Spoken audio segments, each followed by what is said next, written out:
Bună ziua și bine v-am găsit la un nou episod al emisiunii Mini Omul de Știință, emisiune prin care învățăm câteva dintre legile științei prin experimente științifice. Eu sunt Silviu Ruști, gazda dumneavoastră, și în această zi ne aflăm acasă, în bucătărie, acasă. Așa că astăzi propun un experiment pe care mulți dintre voi îl știu, iar alții de-abia așteaptă să-l învețe, și anume cum să facem un vulcan. Dar înainte vreau să vă întreb ceva. Voi știți ce sunt aceia vulcani? Vulcanii sunt niște munți. Pentru că în interiorul Pământului este foarte cald. Sunt temperaturi de zeci, sute, chiar mii de grade Celsius. Și la rădăcina unor munți, care se numesc vulcani, toate soluțiile care se află acolo încep să fiarbă și să se amestece sub formă de magma. Și ies afară prin coșul vulcanii sub formă de lavă. Voi ați văzut vreodată cum fierbe laptele? Exact același lucru se întâmplă și cu vulcanii. Dacă nu oprim la timp gazul, laptele dă în foc. Ei bine, dar propun să trecem la vulcan. Și pentru acest lucru am nevoie de o sticlă care să semene cât de cât cu un vulcan și de mănuși de protecție, ochelari de protecție și de soluții. Și prima soluție pe care o vom folosi este bicarbonatul de sodiu. O să punem puțin bicarbonat de sodiu în această sticluță. Vom pune și niște apă pentru a amesteca puțin. Învârtim. Dar am o idee. Ce-ar fi să facem un vulcan colorat? Am aici niște culori. Oare ce culoare vreți să alegem pentru vulcan? Hai să vedem. Galben, verde, portocaliu, albastru... Verde? Bine. Hai să punem un picuț de verde. Mai punem? Hai să punem tot. Așa. Avem aici apă cu bicarbonat de sodiu. Tot ce mai trebuie să punem este un pic de detergent de vase.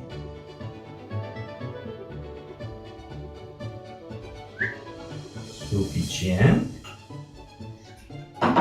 Învârtim să se amestece bine. Și ingredientul secret, oțet. Luăm aici sticluța de oțet, dar cam transparentă. Ce-ar fi să o colorăm? Și să punem un pic de... ce culoare să punem? Un pic de albastru. Și am colorat oțetul, am făcut albastru. Mai punem un picuț. Iar acum, sunteți pregătiți pentru a face vulcanul să erupă? Sigur? 3, 2, 1 și... energie științifică!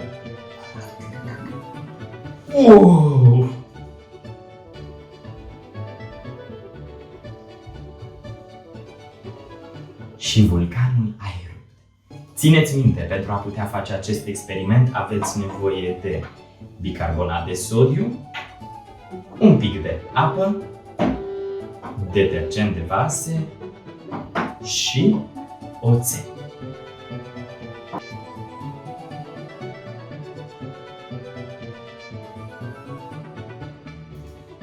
V-ați distrat cu primul vulcan? Ei bine, înseamnă că sunteți pregătiți pentru cel de-al doilea. Și pentru cel de-al doilea vulcan avem nevoie de ochelari de protecție, mănuși și să trecem la treabă. Așa că vom lua aceeași sticlă care seamănă cu un vulcan, dar de data asta nu vom folosi apă normală, ci apă oxigenată. Și în loc de bicarbonat de sodiu vom folosi drojdie. Așa că o să punem un pic de drojdie în acest pahar și pentru a ne asigura că va funcționa așa cum trebuie, punem și un pic de apă. O să amestecăm drojdia. Bine, bine, bine, bine, bine, bine, bine, bine, bine, bine, bine, bine, bine, bine, bine, bine, bine, bine. Și vă mai aduceți aminte ce am folosit la celălalt experiment? Detergent de vase. Așa că o să punem și un pic de detergent de vase. Ok. Mai amestecăm un pic. Așa. Sunteți pregătiți să facem vulcanul să erupă? Ochelarii pe ochi, mânușile pe mâini, apropiem pălmuțele și 3, 2, 1. Energie științifică!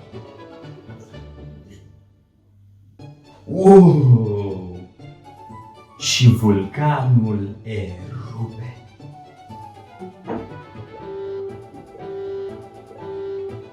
Ei bine, dragilor, eu vă mulțumesc frumos și vă aștept și data viitoare la alte experimente științifice. Pa, pa! Pe care stăm noi e ca un fel de... așa. Emisiune care ne învață... Bună ziua și bine v-am găsit la un nou episod al emisiunii Fără Mituși. Pam, pam, pam, pam.